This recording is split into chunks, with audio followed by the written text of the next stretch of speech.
नरकातला स्वर्ग पुस्तकात संजय राऊतांनी खळबळजनक दावा केलेला आहे। बाळासाहेब ठाकरे आणि शरद पवार यांनी अमित शहांवर उपकार केल्याचं राऊत म्हणतात।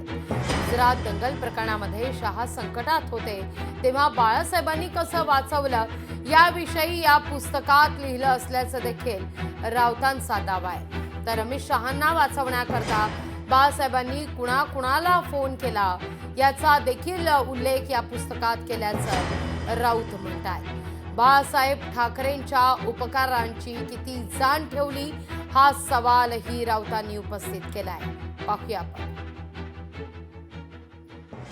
पंतप्रधान मोदी गुजरातचे मुख्यमंत्री असताना केंद्रात यूपीएचं सरकार होतं। गोध्रा हत्याकांडादरम्यान सीबीआयसह अनेक चौकशांचा ससेमिरा सुरू होता। मोदी गुजरातचे मुख्यमंत्री असताना केंद्र आणि गुजरात सरकारमध्ये संघर्ष सुरू होता। याच दरम्यान गुजरातचे अनेक तत्कालीन मंत्री आणि माजी गृह राज्यमंत्री शहांना तुरुंगात टाकलं होतं। कारवाईचा रोख मुख्यमंत्री असताना मोदींवर होता। अटकेची टांगती तलवार होती। मात्र लोकशाहीने निवडून आलेल्या मुख्यमंत्र्यांना अटक करणं योग्य नसल्याचं मत पवारांचं होतं। पवारांनी कॅबिनेटमध्ये मांडलेल्या मतावर सर्वांनी मूकसंमती दिली होती। त्यामुळे मोदींची अटक टळली। मोदींनी या उपकाराचं स्मरण पुढे किती ठेवलं?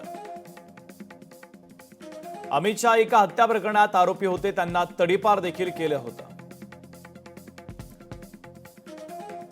शहांना जामीन देण्यास सीबीआयच्या विशेष पथकाचा विरोध होता। पथकामध्ये एक महाराष्ट्र केडरचे अधिकारी होते।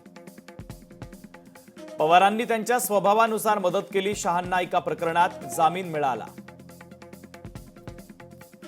हेच अमित शहा पवार आणि महाराष्ट्राशी कसे वागले? नरकातला स्वर्ग हे जे पुस्तक उद्या प्रसिद्ध होत आहे,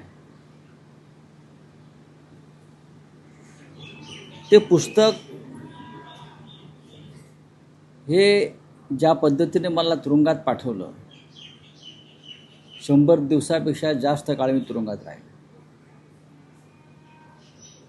ते तुरुंगातले अनुभव आहेत आणि त्या निमित्तानं भूतकाळातल्या ज्या घटना घडल्या त्या या तुरुंग माझ्या प्रवासाशी संबंधित आहे। संपूर्ण विषयाला आता 25 वर्ष जवळजवळ होत आलेली आहेत, जास्त होत आलेली आहेत। आणि पुस्तकात मी एक लहानसा संदर्भ दिला आहे। त्याच्यावरती पुस्तक खूप मोठं आहे, 35 मिनिटाचं फोनवरची चर्चा आहे।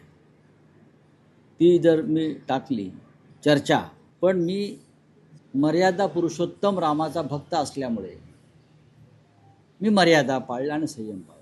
यापेक्षा असंख्य घटना या लोकांच्या त्याला मी साक्षीदार आहे। मी एकच संदर्भ दिला की शरद पवार साहेब असतील किंवा माननीय बाळासाहेब असतील, या महाराष्ट्रातल्या 2 प्रमुख नेत्यांनी त्यांचा जो स्वभाव आहे मदत करण्याचा, राजकारण न पाहता त्यानुसार केलेल्या मदतीला न जागता या दोन्ही प्रमुख नेत्यांचे पक्ष कसे फोडले, माणसं कशी फोडली आणि पक्ष संपवण्यासाठी कसा अट्टाहास केला, हा एक वेगळ्या प्रकारचा स्वभाव आम्हाला राजकारणात दिसला। म्हणजे उपकाराची फेड अपकाराने कशी केली। मी लिहिलेल्या दोन्ही घटना या 100% सत्य आहेत। भाजपा आमदार डॉक्टर आशिष देशमुख यांनी संजय राऊतांवर टीका केली आहे। संजय राऊतांना प्रसार माध्यमांसमोर येऊन काहीतरी नवं बरळण्याचा पगार मिळतो असं देशमुख म्हणतात। फ्रस्ट्रेशन हे त्या निमित्ताने उभाटामध्ये विशेष करून संजय राऊतांना दिसतं। आणि संजय राऊतांना मुळात पगार हा जो मिळतो तो सकाळी 9 वाजता प्रसार माध्यमांमध्ये येऊन काहीतरी नवीन बरगळायचं, ज्याच्या माध्यमातून त्यांचं आणि त्यांच्या पक्षाचं नाव थोडंसं का होईना मीडियानी आणि वर्तमानपत्रांनी दाखवलं पाहिजे। या पलीकडे महाराष्ट्रातली जनता संजय राऊतांना सिरियसली घेत नाही आणि म्हणून त्याबद्दल मी अधिक जास्तीत काही बोलणार नाही। लोकशाही मराठी ऐका, पहा, जागरूक रहा।